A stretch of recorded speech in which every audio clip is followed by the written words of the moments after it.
We have a massive economic problem in the United States that has been slowly developing over a period of decades. And that problem is multiple millions of Americans essentially trapped in low-wage jobs that don't do nearly enough to meet their needs. There are a number of reasons for this. The decline of labor unions is one. That's one. Globalization is another. But I do believe, and have believed for a very long time, that one of the biggest problems with this issue of low wage, marginal benefits, and sometimes no benefit jobs is simply greed. That the people at the top of publicly owned corporations and also most privately owned corporations is greed. If you could look at the lifestyles that some of these people live, and they're not only living well, they're living outrageously, ridiculously well, with massive waste of money on these great big huge houses, European vacations, private jets, and just a massive accumulation of wealth at the top. And the basic reason is greed, that they feel that as the owners of the businesses and the operators of the businesses, that they are entitled to a vastly superior lifestyle than the people who work for them. The people who work for them are nothing more than resources. They only exist to make money for the people at the top. That's their sole purpose. And I think a lot of these people follow the philosophy that I believe was advocated by an economist named Milton Friedman, that the only obligation of corporate directors and corporate officers is to make money for the shareholders. And that's it. And it's this philosophy that they don't have any other obligation than that.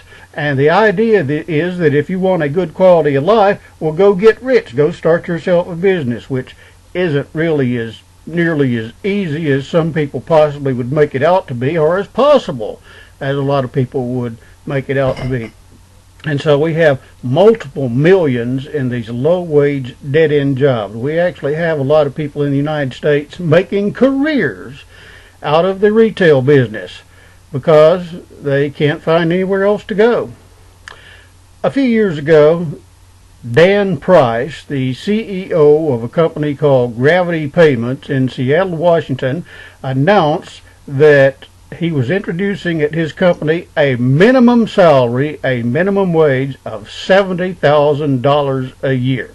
He decided that it was time to share the wealth because it was the right thing to do. And there were a small number in the American business community who applauded this, but the greater number were horrified. There were all kinds of negative pronouncements. Gravity Payments won't survive. Gravity Payments will go under. This is socialism. And, people have just ripped into Dan Price and Gravity Payments, but Gravity Payments has remained tremendously successful with this $70,000 minimum wage. And a week or two ago, there were news stories circulating on various outlets suggesting that Gravity Payments was on the rocks. Gravity Payments was about to shut down. They were going under because of these massive wages that they were paying people. And none of that was true. Gravity Payments continues to prosper. They continue to do very well. And Dan Price has continued his crusade for living wages. He's very committed to it. Interesting thing about Dan Price, he looks a little bit like Jesus, which is fitting because the philosophy that Jesus taught was love your neighbor as yourself. Look not only to your own interest, but also to the interest of others. You find that in the epistles of Paul. And so love your neighbor as yourself, which means you have equal regard for other people that you consider to be your neighbor. You don't look down on them or regard them as inferior because they don't have an ownership stake and the company that you happen to run. Ironically, there are some religious traditions, Calvinism in particular, that supports the idea that the good people are the wealthy people, that the righteous people are materially wealthy. And historically, that has not been true at all. Historically, the Christian people, the people of God, have been the poor, primarily the poor. And yet you have Calvinism, and I saw this a lot in the Presbyterian Church in America, that there is great respect for people in that church who run very successful businesses and achieve a lot of family wealth. They are respected. They are elected to leadership positions. But working class people, they're kind of looked down on. They're kind of considered serfs. That's very true in the Presbyterian Church in America. I don't care who says otherwise, because I've seen it. And I've actually heard those points of view expressed, that a lot of people in the PCA detest working class people. I've heard that expressed many times from many different people. But what Jesus Christ taught was love your neighbor as yourself. And there's also the parable of Lazarus and the rich man, where the rich man ignored the poor man, refused to do anything about his needs, and ultimately the rich man went to hell and the poor man went to heaven. And there was this discussion about why this happened, and it was because the rich man ignored the needs of the poor man. Well, so Dan Price looked a little bit like Jesus, and in regard to wages, he has acted a little bit like Jesus. Now, what about all these reports that Gravity Payments was on the ropes? Dan Price actually heard from another CEO in Seattle, said, Dan, what are you doing now that you've shut down Gravity Payments? He hasn't shut down Gravity Payments at all. Gravity Payments is doing quite well. They will continue to do quite well, and the reason they do well is because their clients are interested in their quality work. They don't have clients who are just looking for bargain basement prices at the exclusion of everything else. Their clients actually like the quality work. And Gravity Payments is a privately owned company as opposed to a publicly traded company. What does that mean? A publicly traded company is one where you can buy and sell shares on the New York Stock Exchange or the NASDAQ or some similar securities market.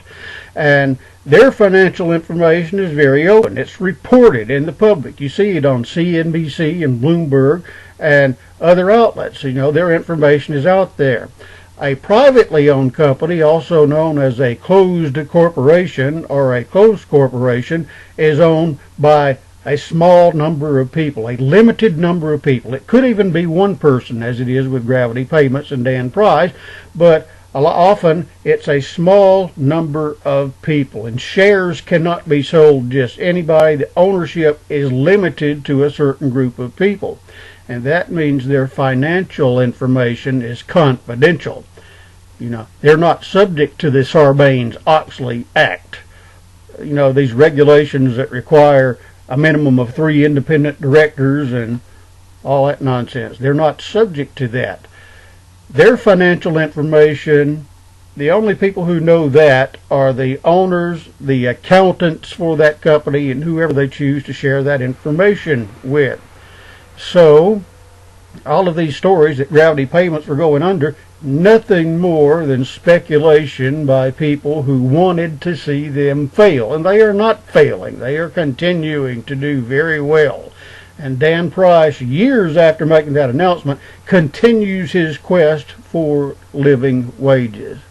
Now, I had a very interesting conversation with a cousin of mine a while back who spent many years working for a supermarket. And her situation was different than most people you find making money working for most supermarkets. She was paid very well. As a matter of fact, when she retired, she topped out at $25 an hour working for a damn supermarket chain. And there were a lot of people, a lot of hourly employees with that company who made very good money, and this lasted for decades. And the company was the Bruno's grocery chain in Alabama. Now, Bruno's ultimately went down, but here's what did it. In 1991, their corporate jet crashed into a mountain near Rome, Georgia. Aboard that plane were the chairman and a bunch of executive officers, and they lost a lot of the top leadership when that happened. The people who gained control of Bruno didn't know what to do with it, or didn't know how to run it. So 4 years later, the people who got control of that company sold it to another company with a different philosophy, and things began to go downhill after that. But the problem wasn't unionization, the problem wasn't wages, the problem was that so much of the original people were gone. And that's the problem with any organization that gets too big, because the bigger it gets, the more control you start to lose. And the only way to maintain control is to have something like the Gestapo or the secret police as kind of a parallel organization, and then you've got to worry about controlling them. So what happens a lot of times is when you get further and further out from the core, you have people who are less and less committed and understand less and less what's really going on. So it was that crash in 1991 that actually started to send Bruno down the road to eventual oblivion. The loss of founding people and the top leadership, that is what actually did it. But the Bruno's chain in Alabama, which operated Food World and Food Max, paid people good wages for a very long time. This went on for decades, and here's the thing. They called themselves the low price place. Food World, the low price place. That was their advertising. And I spent a lot of time in Alabama as a young boy and as a teenager and as an adult, and that was the only place my mother would shop. Food World, owned by Brew World, because they had the best prices and the best selection. And they also paid their people very well. And it went on for decades. Well, you won't find very many people making $25 an hour in the damn retail business in the South. I mean, that just doesn't happen. As a matter of fact, you're lucky to make 10 in a retail chain in the South. Retail is a very low-paid, insecure business. People lose their jobs over nothing. A lot of times they don't have any benefits. They have horrible work schedules, and the pay is generally lousy. And unless you want to go into management, it's a dead end, and a lot of people find that management itself is a dead end because the pressure is unrelenting and you don't have any quality of life. But Bruno's paid their people a supermarket chain. They paid their people very well for a long period of time. You know what? If they can do it, other chains can do it too. Why don't they? Because they don't want to. All they want to do is to accumulate as much wealth as possible at the top of the pyramid. Well, Costco has caught a lot of criticism too. They are a retail chain that has been around for quite some time. I've never actually been to one. I think it's kind of a warehouse concept. But Costco is known for paying better wages than other retail chains, and they continue to do very well, and they continue to have low turnover. You know what? Low turnover is a very good thing. High turnover causes all kind of problems. Low turnover is a very good thing, and Costco in the retail world has very low turnover, and they pay their people very well, and they continue to do very well.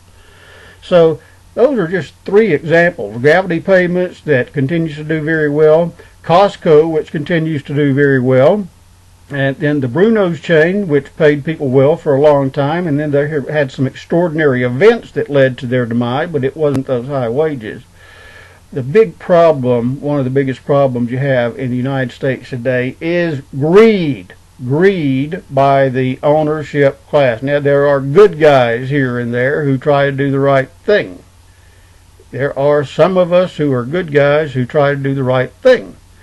But most don't feel any need to do the right thing. They only view employees as working class trash who are here just to help them acquire money for themselves, the people at the top, and that's all they're really good for, and to hell with them otherwise. That's the attitude that most companies have toward most employees. Well, I've given you 3 examples that show how good wages and good benefits are indeed possible, even in the damn supermarket, even in the damn retail business. They could pay a lot more than they do pay. They could provide better benefits, but they just don't want to. That's the reason.